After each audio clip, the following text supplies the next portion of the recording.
It's time to present the Diamond Circle Award, and to accomplish this is the past PPB president. Let's welcome Mr. Chuck Southcott. He has filled the shoes of former resident humorists Pat Buttram, Steve Allen, and Hal Cantor in several luncheons. When Jim MacGeorge first arrived in Hollywood from Seattle, he went under contract to the producers of the Time for Beany cartoon series, and that was the beginning of a very successful voiceover career. Jim was a solo live performer on the commercial that brought the Honda automobile to the United States in 1963. At that time, the car sold for a whopping $1,300. A while back, he toured Florida with the group Yarmy's Army with Harvey Korman, Shelley Berman, and yes, Peter Marshall, of course. And he received accolades for those performances. He starred with Anthony Newley in a show I saw, wonderfully done. He played Stan Laurel in the Broadway musical Chaplin to rave reviews. Laurel was Chaplin's understudy when they came to the United States from England.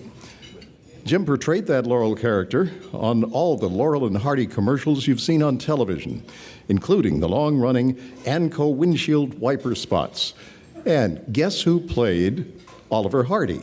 He's with us today, a former Diamond Circle honoree, Chuck McCaan. Right there.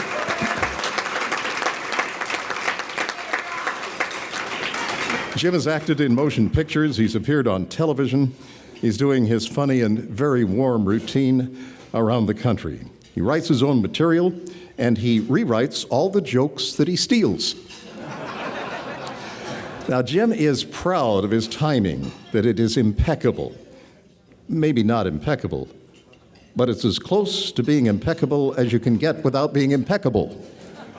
You see, those are the words of our honoree today, words of wisdom from today's recipient of the Pacific Pioneer Broadcasters Diamond Circle Award, the outrageously gifted Jim MacGeorge.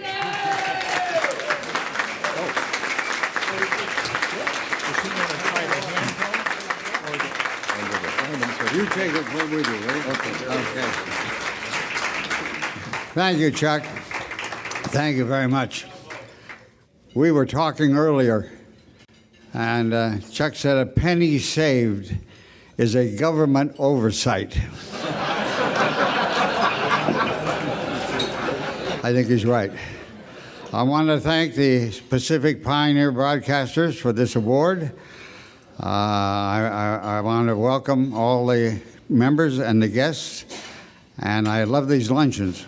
I usually see a lot of friends that I haven't seen for a while, and I usually meet someone whose work I've admired through the years. I feel good. I'm October 9th, I'll be 87 years old, doing pretty good, good shape. I had a physical on Wednesday, and the doctor said I can do anything I want, but it better be this week.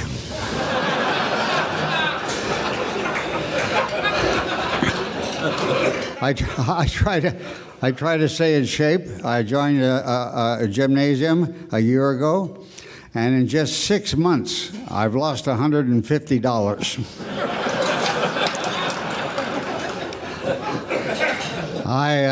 We all have problems, and we try to solve those problems. My computer broke down, and the kid next door, 10 years old, came over and fixed it. 10 years old. I said, what was the problem? He said, it was an ID10T problem. I said, what's that? He said, write it out. It spells idiot. Yeah.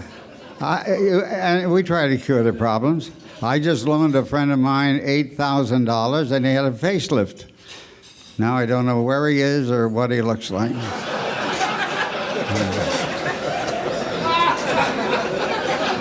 I had a fender bender. A guy banged into my car. I walked over to his car. I said, "You drinking?"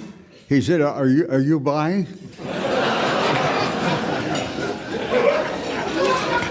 I invested in a baseball team in Bakersfield. They call themselves the Possums. They're great at home, but they get killed on the road.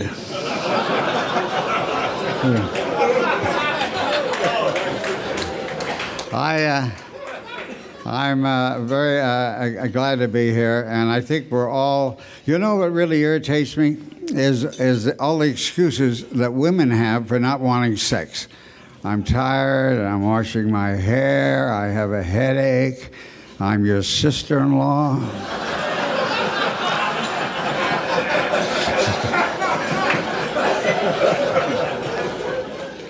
I think we're here to learn. Einstein said, education is not learning facts. Education is learning how to think. Well, I'm not that good a thinker, but I got a lot of facts. And I tell you, it's important that you never marry a beautiful woman. She'll leave you brokenhearted. Marry an ugly woman. If she leaves you, who cares? Yeah. And if you're ever attacked by a group of clowns, go for the juggler.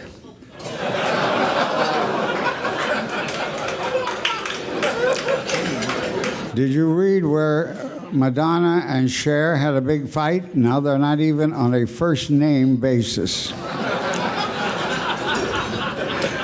The archaeology department at UCLA found a new pyramid, and they were inside dusting off a mummy. And they looked down, and the lips were moving. And he got real close. And the mummy said, "Is Larry King still alive?"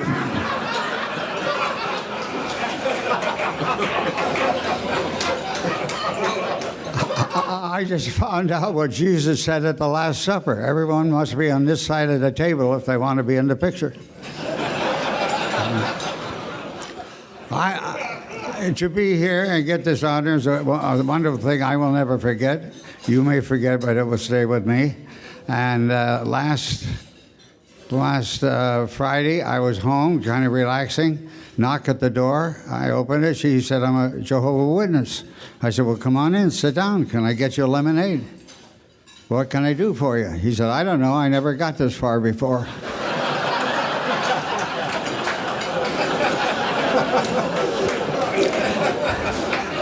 Everybody today is on the iPhone and on the iPad, and it's difficult. Conversations are difficult. I was in the Bank of America, and I said to the cashier, "Would you check my balance?" And she pushed me.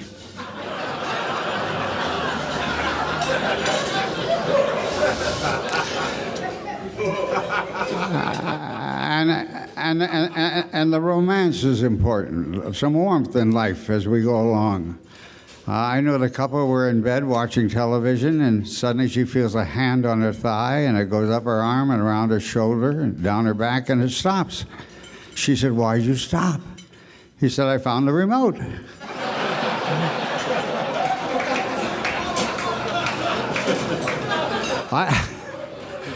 I told a joke in Chicago, and we did a show for the heads of the McDonald Corporation, and raised a few eyebrows. The three bears aren't living together any longer. They had a big fight, and Judge is talking to Baby Bear, and he said, "You're going to live with your mother." He said, "No, my mother beats me." "Well, then you live with your father." "No, my father beats me worse." "Do you have a relative that will take you in?" She said, "I have an aunt in Chicago." "Does she beat you?" No, the Chicago Bears don't beat anybody.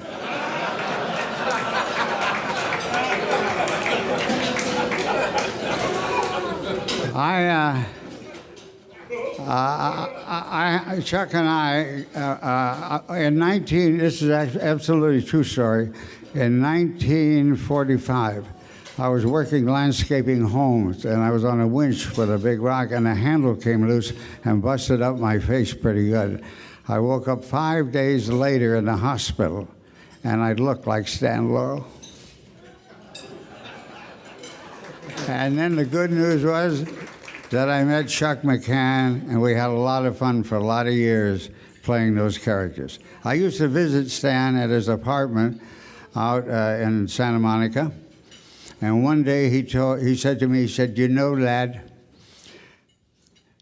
we never told jokes because the comedy came from the characters. But a fellow told me a story yesterday. A manager of an apartment building knocked on the door. He said, "I'm afraid I'm going to have to evict you." He said, "What for?"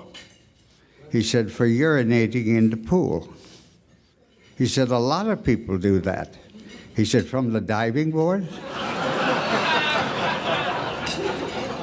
I look at my life and this honor today, and I take inventory of what I have, not what I don't have. And that list is pretty long. And I try to live life one day at a time.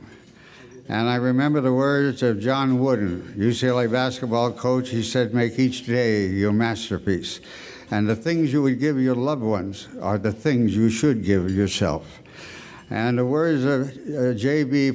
Presley, an author out of England. He said, "I'm always delighted at the prospect of a new day, one fresh start, one new try. And perhaps there's a bit of magic waiting somewhere behind the morning." And that's why we learn to forgive quickly, kiss slowly, love fully, laugh uncontrollably, and enjoy this day. It's the one day we have. Thank you for this honor. Thank you. Yeah.